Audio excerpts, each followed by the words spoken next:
ছবি আঁকার জন্য জনপ্রিয় সফটওয়্যার। হাই রেজুলেশনের ছবি আঁকা, এডিট করা, বড় বড় আকৃতির ব্যানার তৈরি, মনোরম, দৃষ্টিনন্দন ও আকর্ষণীয় বিজনেস কার্ড ডিজাইন করার জন্য ইলাস্ট্রেটর ব্যবহার করা হয়। আমি আজকে ভিডিওতে দেখাবো ইলাস্ট্রেটর টুলস নিয়ে ফ্রি হ্যান্ডে কাজ করা যায়। বন্ধুরা, নিশ্চয়ই সবাই ভালো আছেন। আমার দুর্নিবার আইটি টেকনোলজি চ্যানেলের আরো একটি নতুন ভিডিওর এপিসোডে আপনাদের স্বাগত জানাচ্ছি।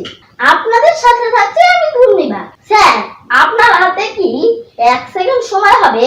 তো এক্ষুনি আমার চ্যানেলটি সাবস্ক্রাইব ট্যাবে ক্লিক করে দিন আর দিয়ে দিন লাইক। ভিডিও শেষে আমার জন্য একটি কমেন্ট করতে কিন্তু ভুলবেন না। তাহলে friends, let's go to running this video. Illustrator এর টুলস এর ব্যবহার। ইলাস্ট্রেটর এর টুলস নিয়ে কাজ শিখুন এ টু জেড। চলুন বন্ধুরা, আমরা কম্পিউটার স্ক্রিনে চলে যাই। প্র্যাকটিক্যালি দেখে নেই কিভাবে ইলাস্ট্রেটর নিয়ে কাজ করতে হয়। বন্ধুরা, আমরা কম্পিউটার স্ক্রিনে চলে এসেছি। এবার আমরা ইলাস্ট্রেটর সফটওয়্যারটি ওপেন করে নেব। আমি সফটওয়্যারটি চালু করে নিয়েছি। দেখুন বন্ধুরা, আমি ইলাস্ট্রেটর সফটওয়্যারের মূল স্ক্রিনে চলে এসেছি। এবার আমি একটি পেজ ক্রিয়েট করব। এজন্য ফাইল মেনু নিউ অপশনে চলে যাব। দেখুন বন্ধুরা, আমি নিউ অপশনে ক্লিক করছি। একটি ডায়লগ বক্স এসেছে। এখানে আমি হোয়াইট ও হাইট মাপটি লিখে দিয়ে ওকে ক্লিক করলাম।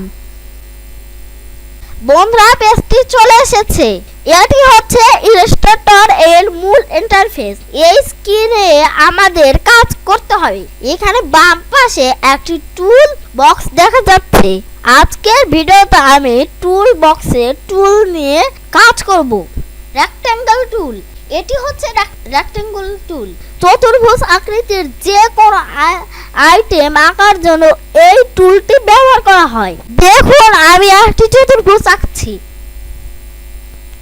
দেখুন বন্ধুরা, আমি একটি চতুর্ভুজ এঁকেছি।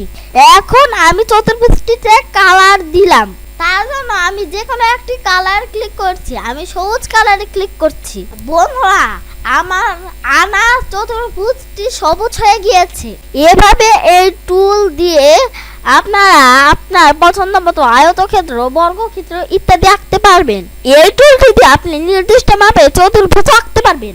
এজন্য আপনাকে এই টুলটিতে ক্লিক করার পর স্ক্রিনে মাউস পয়েন্টার ক্লিক করতে হবে, ঠিক এভাবে।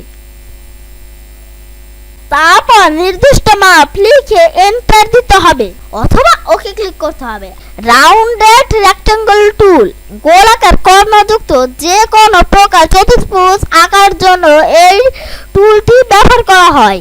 দেখুন, আমি গোলাকার কর্ণযুক্ত একটি চতুর্ভুজ আঁকছি। এই টুলটি দিয়ে আপনি নির্দিষ্ট মাপের গোলাকার কর্ণযুক্ত চতুর্ভুজ আঁকতে পারবেন। এজন্য আপনাকে এই টুলটি ক্লিক করার পর স্ক্রিনের মাউস পয়েন্টার ক্লিক করতে হবে, ঠিক এইভাবে। তারপর নির্দিষ্ট মাপ লিখে এন্টার দিতে হবে অথবা ওকে ক্লিক করতে হবে। আমি ওকে ক্লিক করছি।